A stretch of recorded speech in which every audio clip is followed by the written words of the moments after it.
जय Shri Shyam everyone, welcome to case study series. अब हम लास्ट चैप्टर यानी कि कंज्यूमर प्रोटेक्शन के क्वेश्चन आज हम करेंगे, ठीक है।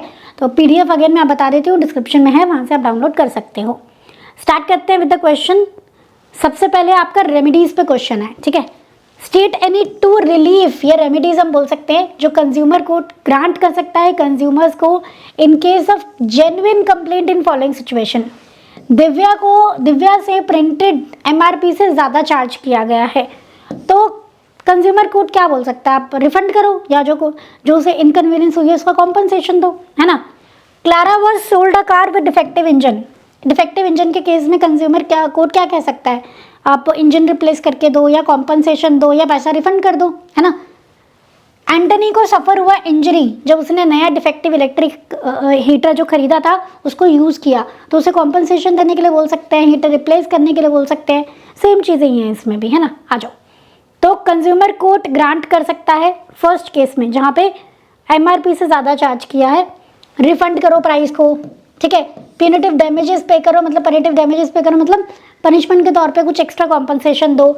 अनफेयर ट्रेड, गलत प्रैक्टिसेस को बंद करो, आज से आगे से कंटिन्यू मत करना। टू पे any amount not less than 5% of 5% of price of water bottle.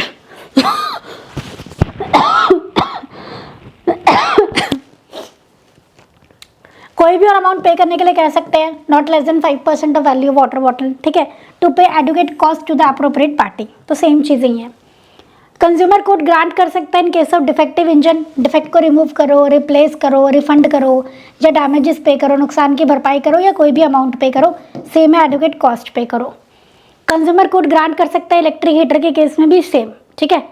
जो हजार्डस गुड्स में ये और ऐड कर देना, not to offer hazardous goods, to withdraw hazardous goods, कोई भी ऐसा और गलत गुड्स चले गए मार्केट में से विड्रॉ करो, ऐसे गुड्स की मैन्युफैक्चरिंग बंद करो, ठीक है, ऐसा भी बोला जा सकता है। चले आगे चलते हैं। क्वेश्चन नंबर 2 है, सोनू ने परचेज किया machine from Alpha medical stores for his wife जिसको स्टमक पेन था, but even after medicine, sorry machine नहीं medicine, even after giving the medicine wife की कंडीशन ठीक नहीं हुई और उन्हें नियर बाय हॉस्पिटल में एडमिट करना पड़ा। डॉक्टर्स और एग्जामिनेशन फाउंड कि मेडिसिन जो दी थी सोनू की वाइफ को वो स्प्यूरियस थी। सोनू ने कंप्लेंट की to Alpha medical store. As a result Alpha medical decided to file complaint against the manufacturers in the consumer court. क्या Alpha medical store complaint file कर सकता है? नो। क्यों? क्योंकि वो कंज्यूमर नहीं है, तो यहाँ कंज्यूमर की डेफिनेशन काम करेगी। आइए, अल्फा मेडिकल स्टोर रिटेलर है, रिटेलर कंज्यूमर नहीं होता है। रीसेल के लिए उसने सामान खरीदा है, सिर्फ कंज्यूमर ही कंज्यूमर फोरम में कंप्लेंट फाइल कर सकता है, तो हमारी केस में सिर्फ सोनू ही कंप्लेंट फाइल कर सकता है, ठीक है। चलिए, या किसी और के लिए अगर मैंने कुछ खरीदा है तो वो भी कंज्यूमर है। मैंने सामान खरीद के आपको दिया, आप भी कंज्यूमर हो, आप भी केस फाइल कर सकते हो, ठीक है। आइए question number 3। Gopal, Mohan and Shyam 3 friends हैं, उनकी सेपरेट स्मॉल मैन्युफैक्चरिंग यूनिट है इंडस्ट्रियल एस्टेट में, एरिया में।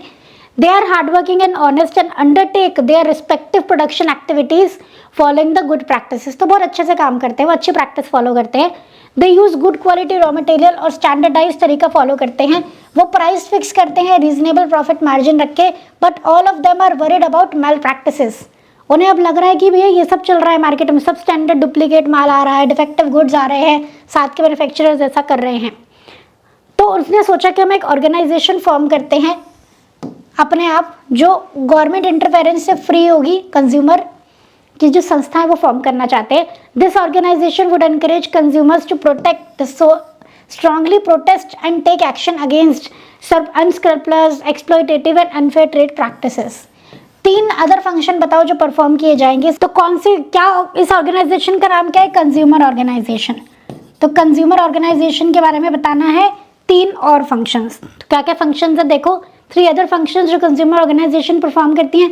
एजुकेट करना तो लिखा ही है, एजुकेट करना, अवेयर करना कस्टमर्स को कि वो प्रोटेस्ट करें। एजुकेट करना जनरल पब्लिक को about consumer rights. Publishing periodicals and other publication. Carrying out comparative testing of product, वो भी करवाते हैं ये।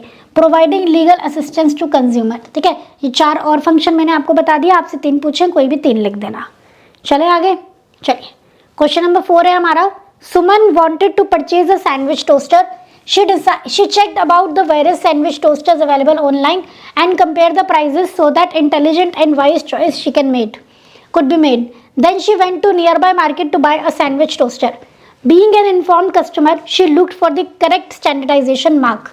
शॉपकीपर ने उसे डिफरेंट टोस्टर्स दिखाए पर वो हायर प्राइजेस के थे जो उसने ऑनलाइन चेक करे थे उससे.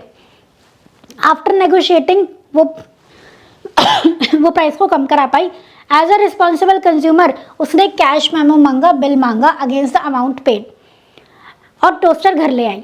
ऑन ओपनिंग द पैकेज उसे इंस्ट्रक्शन बुकलेट मिली जो उसने केयरफुली पढ़ी. उसने सारे इंस्ट्रक्शन को फॉलो किया और स्टेप बाय स्टेप और टोस्टर से टोस्टेड पनीर सैंडविच बनाए. द फर्स्ट है स्टेट द कंज्यूमर रिस्पॉन्सिबिलिटीज जो उसने डिस्चार्ज की हैं.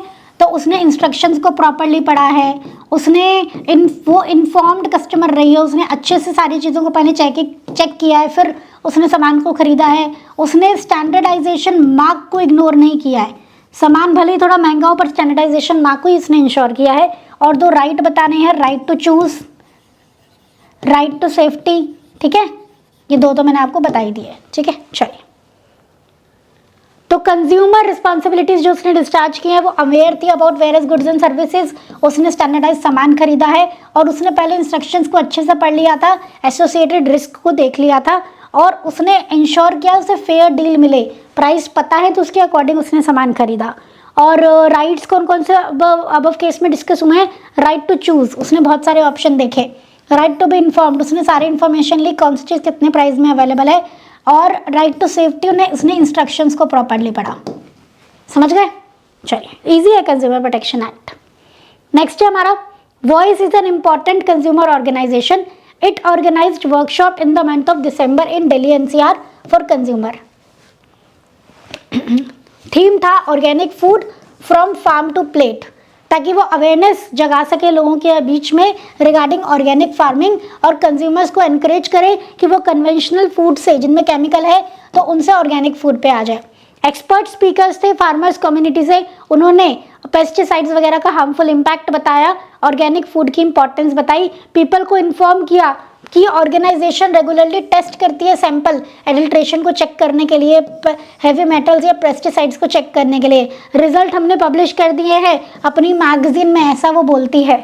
वो कहती है हम लीगल एड भी प्रोवाइड कराते हैं, एडवाइस भी देते हैं. ठीक है. State the function perform by consumer voice. तो कंज्यूमर ऑर्गेनाइजेशन के फंक्शन आपको बताने हैं, ऑलरेडी हम पहले पढ़ चुके हैं. ठीक है. वो पब्लिश करना, जर्नल पब्लिश करना, एजुकेट करना, टेस्ट करना. ठीक है. और लीगल एड या लीगल एडवाइस प्रोवाइड कराना. राइट, ये सारे आप यहाँ पे लिख दोगे. चलिए, तो आई होप ये सारे क्वेश्चंस आपको क्लियर हो गए हैं. ठीक है. एक आप लिमिट्स के ऊपर क्वेश्चन कर लेना बस. जहाँ पे डिस्ट्रिक्ट लेवल पे 50 लाख तक की कंप्लेंट जाती है, 50 लाख से 2 करोड़ स्टेट लेवल पे जाती है और उसके ऊपर नेशनल पे जाती है. बाकी राइट के ऊपर हमारा क्वेश्चन हो गया है और हमारा राइट्स ऑफ कस्टमर के ऊपर हमने क्वेश्चन कर लिया है. और कंज्यूमर को किन किन बातों का ध्यान रखना चाहिए उसके ऊपर हमने क्वेश्चन कर लिया है. कंज्यूमर ऑर्गेनाइजेशन पे काफ़ी क्वेश्चन बनते हैं वो हमने कर लिए हैं. तो यहाँ पे आपका कंज्यूमर प्रोटेक्शन एक्ट के केस बेस्ड क्वेश्चन डन होते हैं. आई होप समझ में आ गया होगा. ईजी एक्ट है ये, बिल्कुल फ्री के नंबर है, अच्छे से इसको कर लेना और आपका ये चैप्टर डन हो जाएगा. राइट. और पीडीएफ का लिंक जो है डिस्क्रिप्शन में, वहाँ से आप डाउनलोड कर लेना. अगेन आई एम सेइंग सभी चैप्टर्स की पीडीएफ आप डाउनलोड करके रख लेंगे एंड एग्जाम से पहले इनको ज़रूर पढ़ के जाएंगे. राइट. ये मस्ट रीड क्वेश्चन, इनको आप इग्नोर नहीं कर सकते. ठीक है. तो आज का सेशन हम एंड करते हैं. आई होप ये सीरीज़ जो हमारी केस बेस्ड सीरीज़ है ये आपको हेल्पफुल लगी होगी, आपको इनसे फ़ायदा ज़रूर हुआ होगा. इफ़ येस तो प्लीज़ अपने फ्रेंड्स के साथ भी इसको शेयर करें. पूरी प्लेलिस्ट बनी हुई है, आप एज इट इज़ भी उनको शेयर कर सकते हो. ठीक है. और अगर चैनल अच्छा लगा तो चैनल को सब्सक्राइब करें प्लीज़. आप लोग वीडियोस देख रहे हो पर आप चैनल को सब्सक्राइब नहीं कर रहे हो. ठीक है. तो आप चैनल को सब्सक्राइब करेंगे, वही हमारे लिए मोटिवेशन है बस. तो मिलते हैं अगले सेशंस में. Thank you so much everyone. जय श्री राम.